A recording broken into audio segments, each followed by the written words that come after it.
ഇങ്ങനെ ചുമ്മാ കിടന്നാ നിനക്ക് ബോറടിക്കത്തില്ലേ? ബോറടിച്ചാ ഞാൻ തിരിച്ചടിക്കും. ചിണ്ടു വരാ മോൻ, പിന്നെ അടിച്ചാ കേറി കിടന്ന് ഉറങ്ങിക്കളയും. അപ്പൊ ഒന്നും അറിയില്ലല്ലോ. പിന്നെ അച്ഛാ, ഞാൻ ഇന്നലെ മെസ്സിയെ സ്വപ്നം കണ്ടു. ആ, മെസ്സിയുടെ കാര്യം പറഞ്ഞപ്പോഴാ ഓർത്തെ. ആ തെക്കേടത്തെ ലിസിയുടെ പശുവിനെ നീ കണ്ടിട്ടുണ്ടോ? അതുപോലൊന്ന് നമുക്കും മേടിക്കണം. കവറ് പാല് കുടിച്ച് മടുത്തടാ. നാളെ മുതൽ കവറ് പാൽ ഔട്ട്, കറവ് പാലിൻ. ആ, നീ ആ കാലിച്ചന്തയിലോട്ട് പോയി ലക്ഷണമൊത്തൊരു നല്ല പശുവിനെ മേടിച്ചോണ്ട് വാ. അവിടെയുള്ളൊരു മൈക്കിളിനെ ഞാൻ ഏൽപ്പിച്ചിട്ടുണ്ട്. പോത്തു മൈക്കിൾ എന്ന് ചോദിച്ചാ ആരും പറഞ്ഞു തരും. നല്ല പശു എന്ന് എങ്ങനെ മനസ്സിലാക്കും? ആ, ലക്ഷണങ്ങൾ ഞാനിപ്പോ പറഞ്ഞു തരാം. കറുത്ത നിറം, നല്ല തടി, നല്ല ഉയരം, നല്ല ഘടാഘടിയൻ, വാല് നിലത്തു തൊടണം, നിറഞ്ഞ അകിടായിരിക്കണം. ഇതെല്ലാം ഒത്തൊരു പശുവിനെ കിട്ടു അച്ഛാ? ആ, ഇതിലൊന്നോ രണ്ടോ കുറഞ്ഞാലൊന്നും പ്രശ്നമില്ല. എല്ലാം ഒത്തുകിട്ടാനും പാടാ.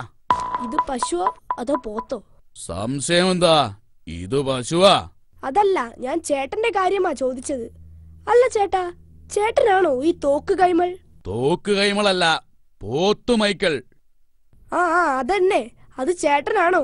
ആ, തോമസിന്റെ മോനല്ലേ? പശുവിനെ വേണോ അല്ലേ? ആ, ശരി, നോക്കിക്കോ. ഹാ, ഇത് കൊള്ളാമല്ലോ. ചേട്ടാ, ഇത് പെയിന്റ് അടിച്ചതൊന്നല്ലോ?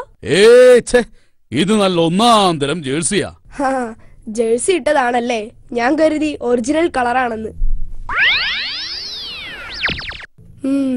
കറുത്ത നിറം, നല്ല പൊക്കം, തടി, അതുണ്ട്. അത് ഓക്കെ. അത് പിന്നെ സാരില്ല. ചേട്ടാ, ഇത് മതി. മോനെ, കയറ്. പശുവിന്റെ പുറത്തൊന്നും ഞാൻ കയറില്ല. അതല്ലടാ, കയറ് കയറ്, ദാ കയറ്.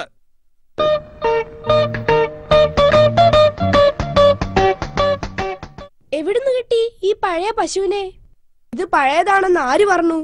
ഇപ്പം വാങ്ങിയ പുത്തൻ പശുവാ. അല്ല, ബ്ലാക്ക് ആൻഡ് വൈറ്റ് ആണല്ലോ, അതുകൊണ്ട് ചോദിച്ചതാ. ആ, എത്തിയോ? മിടുക്കൻ. കൊള്ളാമല്ലോടാ. കറുത്ത പുള്ളി, നല്ല ഉയരം, തടി, വാലാണെങ്കിൽ നിലത്തു മുട്ടുന്നു. അയ്യോ, ചതിച്ചോ കർത്താവേ. എടാ, ഈ സാധനത്തിന് അകിടില്ല. ബാക്കിയെല്ലാം ലക്ഷണം ഉണ്ടല്ലോ, പിന്നെ എല്ലാം ഒത്തു കിട്ടാൻ പാടാ.